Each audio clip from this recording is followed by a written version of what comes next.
President's second-term agenda.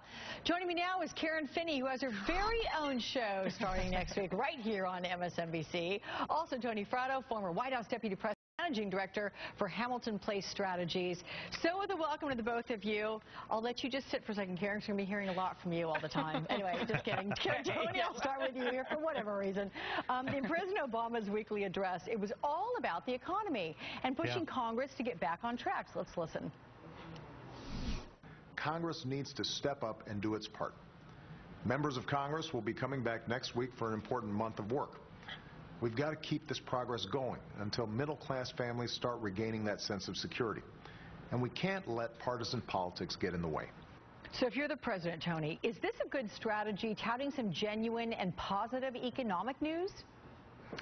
Well, look, the economy has had some, marginally good news over the past few months, but not so much that it's, that it's outsized growth, where we're seeing, really big job creation. We're seeing steady job creation. We're seeing steady growth, and I would just say this: the White House must think it's a really good strategy, because as I was listening to the address this morning, I thought there were whole passages and paragraphs that I could have pulled out from any one of a dozen speeches or weekly radio addresses that the president has given over the past couple of years. And that really is the problem for the president on the economic story, is that it pretty much has been the same story now for a few years. Remember, we're in the 5th year of the recovery, and so the same message of, just it's going to get better, we just need a little bit more time. That's a problem for them. Wait, can I just ask you quick though, Tony? I mean, look, yes, you're a Republican, but can the greater GOP body, can they deny that the economy is on the upswing?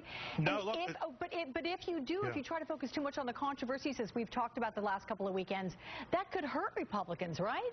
Yeah, no, look, Alex, I've been very positive about the economy. I think it's actually, it has a lot more traction than a lot of people believed. I have been predicting, stronger growth than a lot of other people have for this year and even last year. So.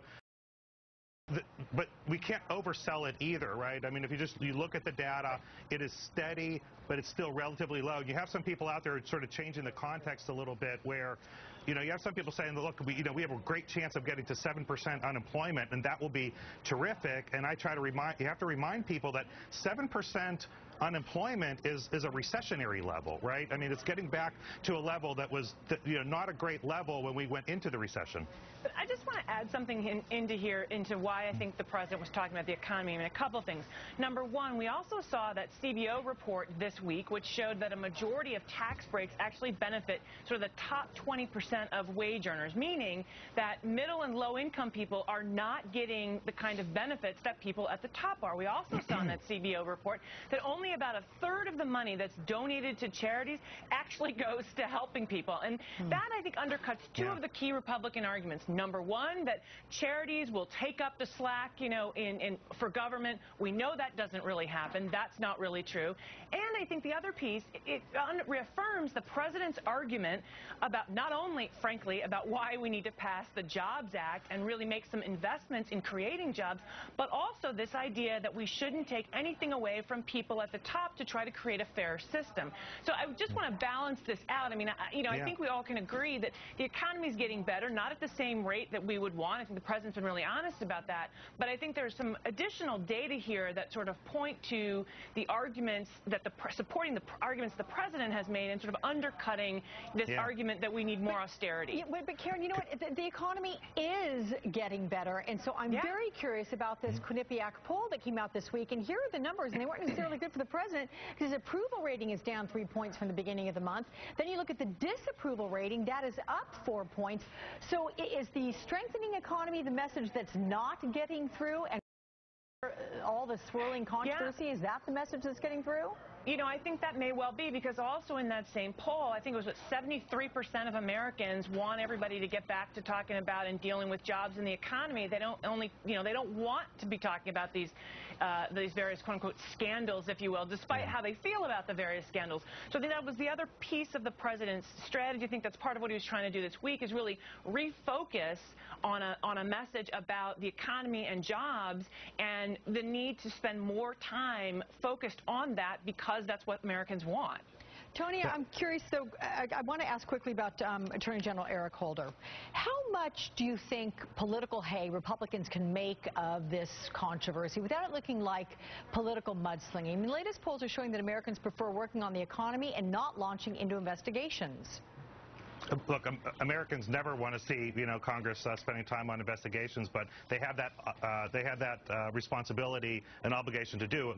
Congress investigated President Bush and various, issues in the Bush administration. It's going to happen in this Congress also. That's part of the job of Congress to do that. And but Americans don't like to see conflict in Washington. It turns them off. There's no question about that.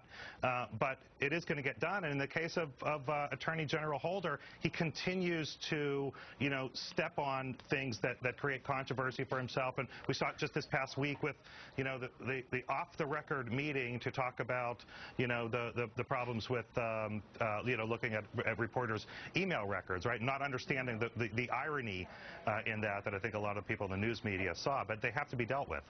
But I think the issue that the data tells us is that what Americans want is, when you have a third of the committees in Congress doing some kind of investigation, and 73% of Americans are saying jobs and the economy is what we want you focusing on, I think part of the problem, when you then also, we can't even get a conference committee without a precondition. I've never heard of such a thing, to talk about the budget. We can't get the Jobs Act. I mean, the kinds of things that are not happening versus so much attention publicly being paid to scandal. I think that's part of what people are reacting to. Yeah, but there's always, in the case of the budget, that's always been the case with every conference committee. We've never had a situation with a hostage-taking precondition requirement before they will sit down and talk. All right.